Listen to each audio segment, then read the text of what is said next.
Hey car fans, today it's time to get back to work on the 911, even though it's like 2 hours away. Garage time. Thank you to everyone for all the great comments on the 911 and the introduction of the 356. Both are painted, ready for assembly. I'm super excited about getting that done, and the mission now is to get these cars drivable as soon as possible, especially the 911. So I'm working on the wire harness today. I can do that while the car's away. Here's where I left off last time. It's like a big line of spaghetti laying out here on the floor. Okay, the main issue with this wire harness is it was cut here at the rear. This is in the rear engine compartment. I've already labeled all the wires, I know where they go, but I need to extend it out to the left rear license plate lights and also the rear tail lights. I mentioned this last time, but this connector is the one that I need, so I'm going to be repurposing this connector. It comes from the air conditioning and defroster system, which is not going to be used in my car. So first step is to desolder it from this contraption. Pin 5, there's a gray-brown here somewhere. Yep, gray-brown. Pin 1, 2, 3, 4, 5. Yep.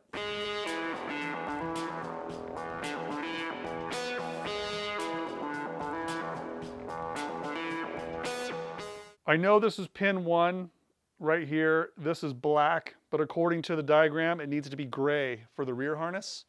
So my intention is to fix it with some shrink sleeve. Okay, I'm having trouble getting this gray sleeve over the black wire. I got the 3/32 size. It's probably a little too small, but for some reason, the black will fit.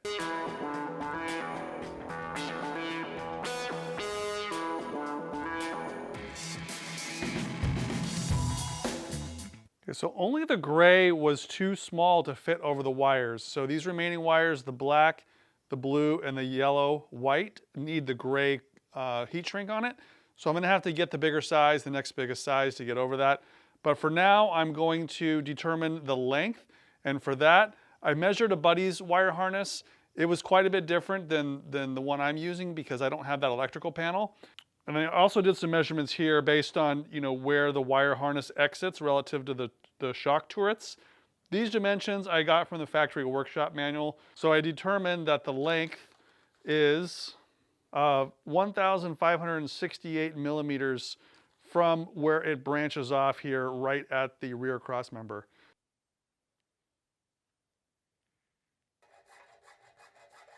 Okay, I've cut this plastic stick to length, so that tells me how long I need to make this extension.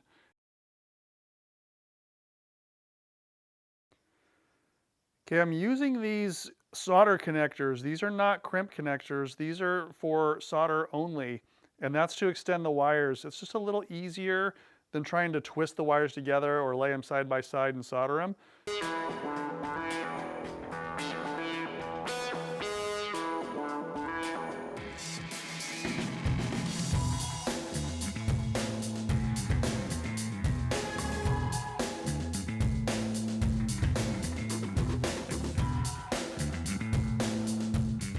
These wires are pre-tinned, and then these will just slide right on even though it's already been tinned.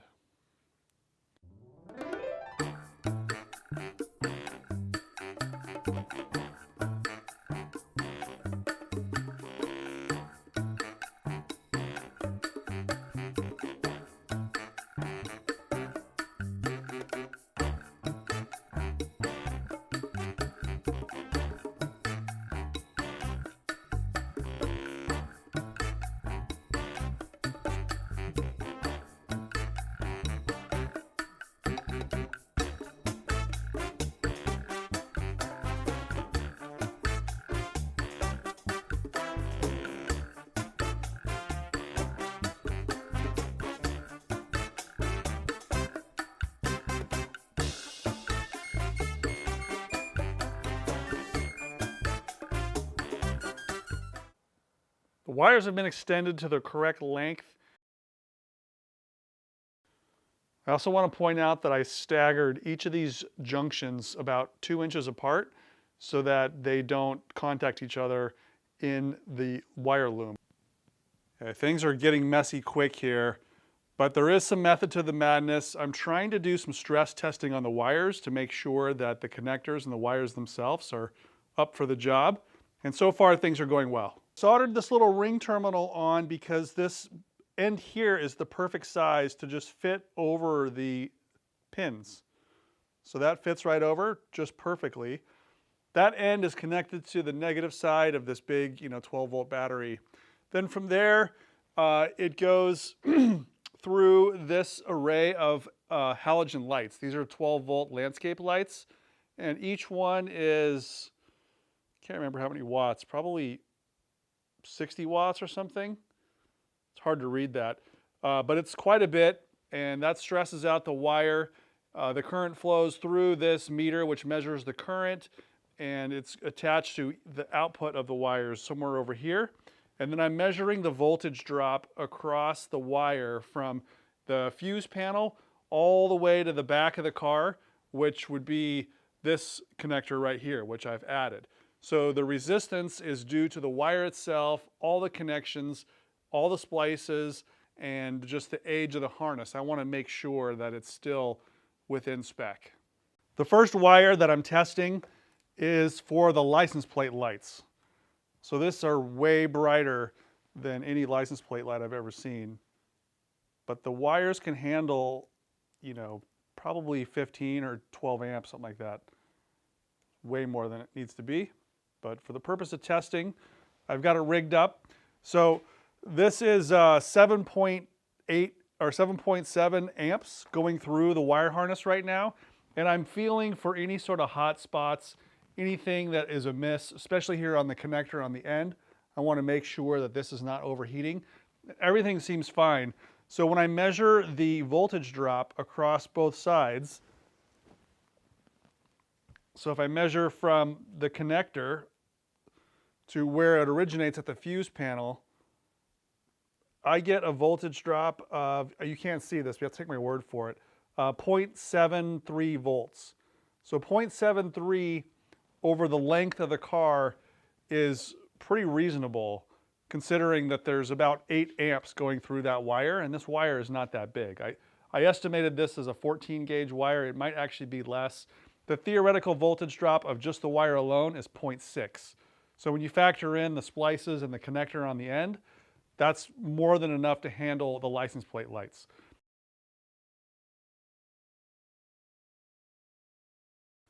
The results are in. Let me show you the page. Okay, so the left connector, which is this new one right here, this connector, pin 1 had a drop of 0.74, pin 2, 0.71, pin 3, 0.75, pin 4, 0.67, pin 5 was 0.1. Now, pin 5 is the reverse lights, and it doesn't go to the front of the car. It just goes right to the other side. So that's why that was much less. The wire length is much, much shorter for the reverse lights. And then I also measured the right side connector. This is for the right tail lights. This one was unmodified, uncut. So its numbers are pretty similar though, 0.76, 0.57, 0.43.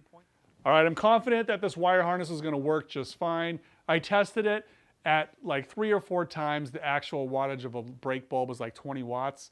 I did that times 3. So I'm confident it's gonna function. There's no breaks or problems with the wire itself.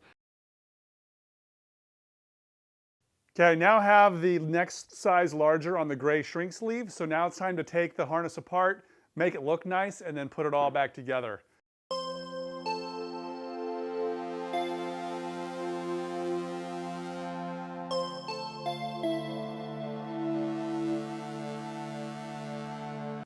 I'm not super happy with this gray shrink sleeve. It was bigger and it's like a tougher material. It's much thicker. So when it shrinks down, it's actually bulky and it's not shrinking all the way down despite putting a lot of heat into it. And I'm just gonna paint the wires because that's the next best thing, I guess.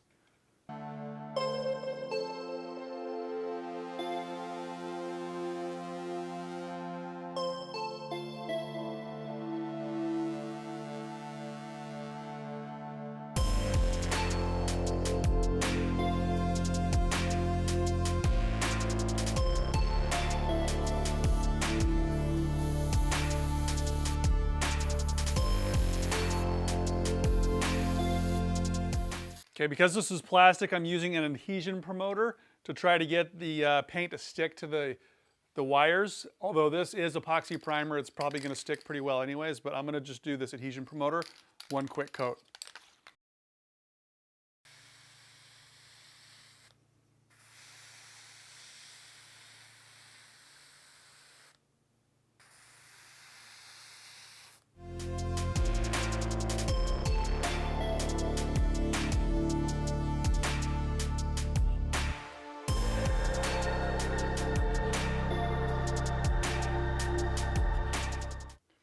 I was able to pull the wires through this new PVC tubing.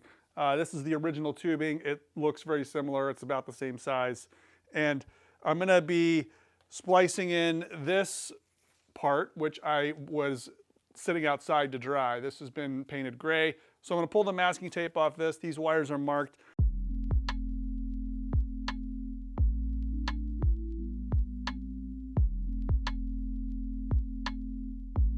This time I am putting shrink tube on.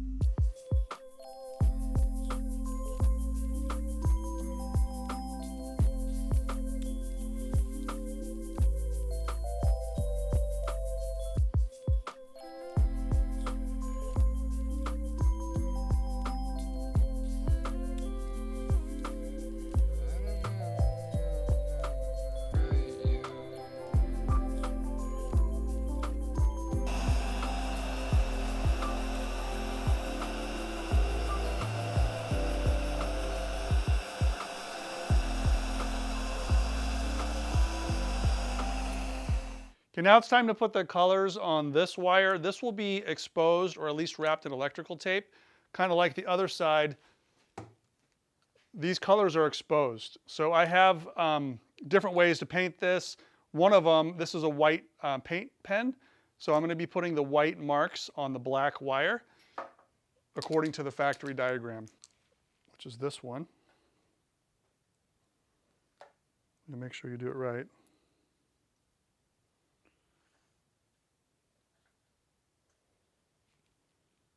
Okay, rather than go look for another one of those paint pens, I'm just going to use this acrylic enamel paint that I got from the art store, or I got from my son's art box.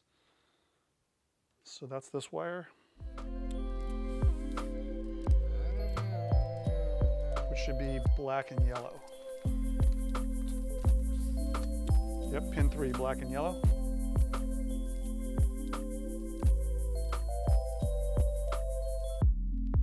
Going to hit this with a little bit of heat.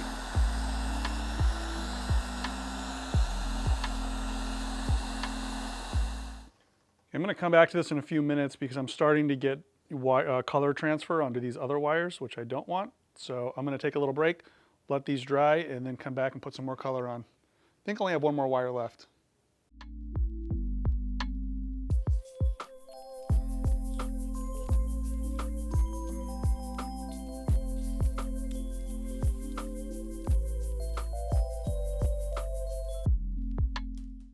Here's the final outcome of the extended left connector with its extra factory wiring. And then this is what the right side connector looks like. This was unmodified. This is truly factory.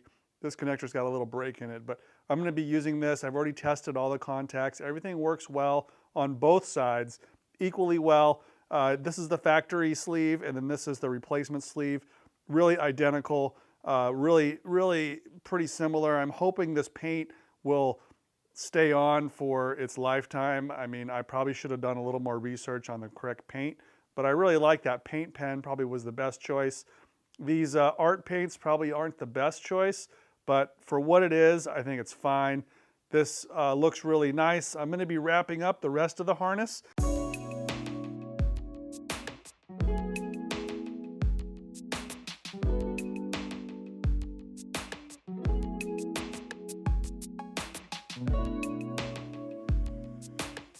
And there it is. I got all the new sleeving on.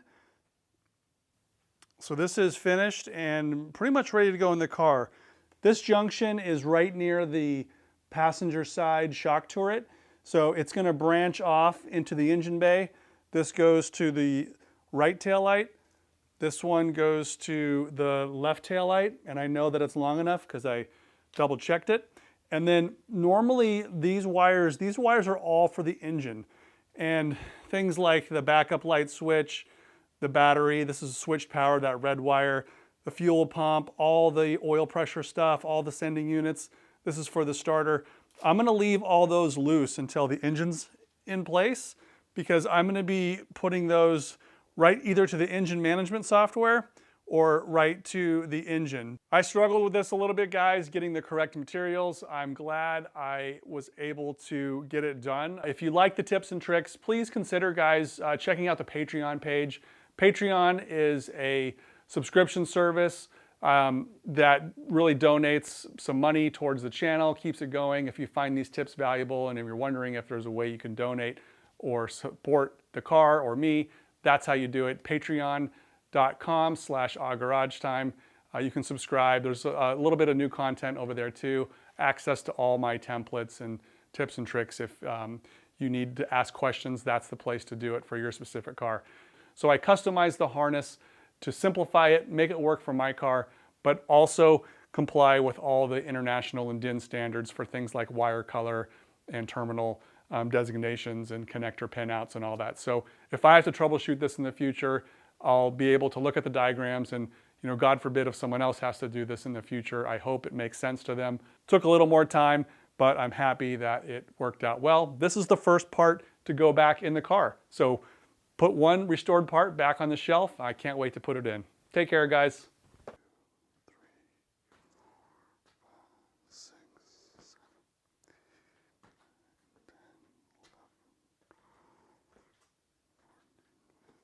16, 17, 18, 19. This wire is about 20 feet long from front to rear. Longer than I thought.